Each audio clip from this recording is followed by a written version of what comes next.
Hello everybody. In this video, we will see how to do the acid-base titration. It's also called as neutralization titration. Acid-base titration is a method of quantitative analysis for determining the concentration of an acid or base by exactly neutralizing it with a standard solution of base or acid having the known concentration.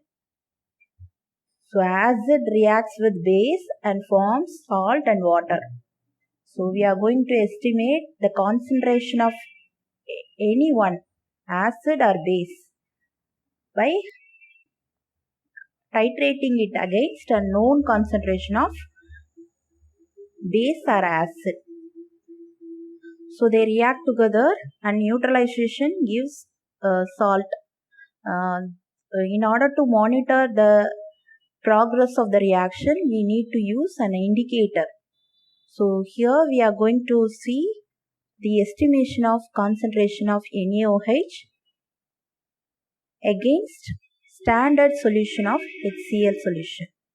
So in order to do the titration, we need to have burette and pipette.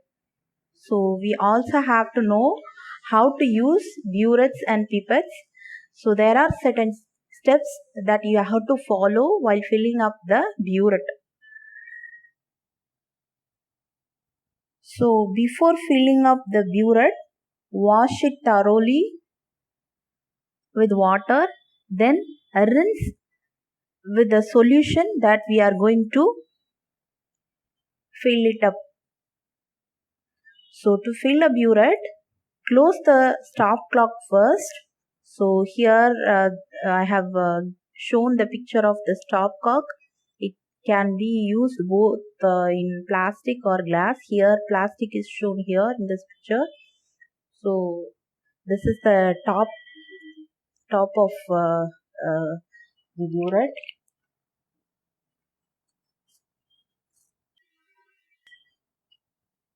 So when you are going to fill up the burette, you have to use a funnel, and the funnel will be kept in the top, and we have to little raise the funnel in order to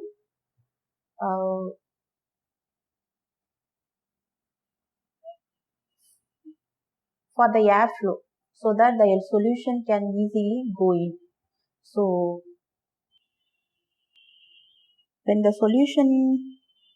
are filling it up with the solution, we also have to check whether the tip of the burette is also filled up.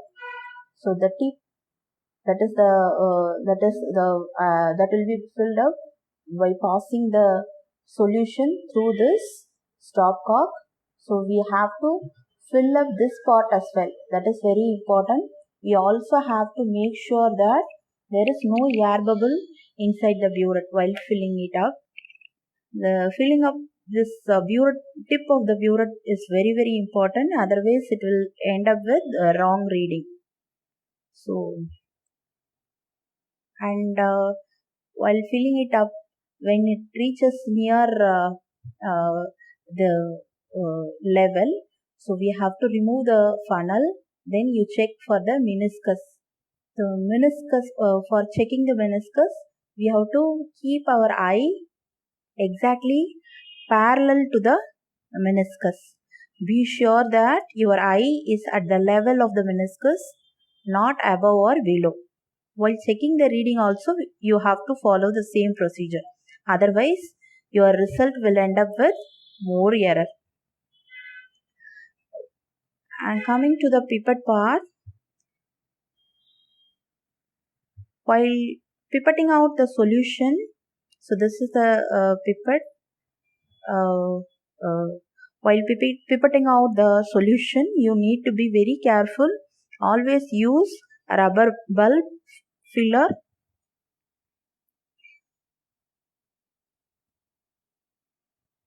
and take the solution till the mark.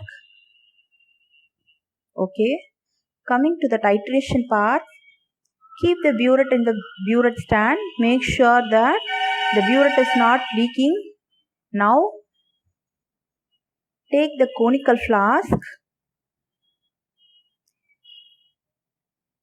pipette out the solution to the conical flask. You have to tap gently once the pipette at the bottom of the conical flask to ensure the transfer of pipette solution.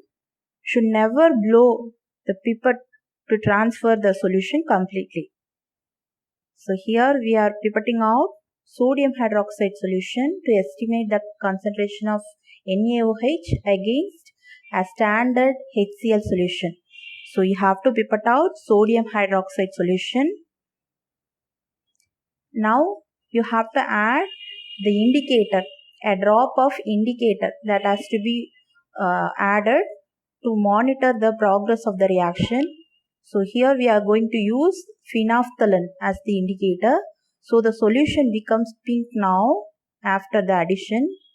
So start titrating it against the burette solution. Add the burette solution drop by drop with gentle shaking of the conical flask. Continue the titration until you reach the end point. The end point is disappearance of pink color. The one drop that we add will change the color from pink to colorless. That we have to note down. So that is the burette reading that we will be using it for our calculation.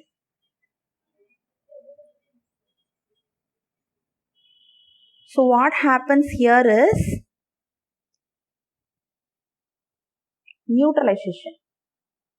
So we have in burette we have HCl and pipette we have sodium hydroxide and phenolphthalein is added as indicator. So when we add HCl to sodium hydroxide, we are neutralizing the sodium hydroxide. So sodium hydroxide will react with the HCl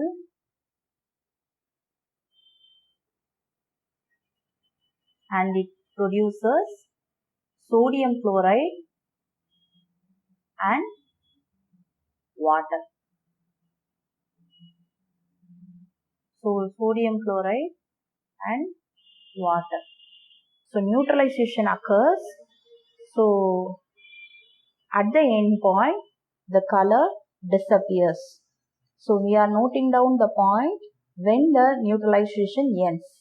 The last drop we add, that changes the color. That should be noted down to get the accurate result. Okay, thank you all for your kind attention. In next video, we will see how to make up the solution. Thank you all.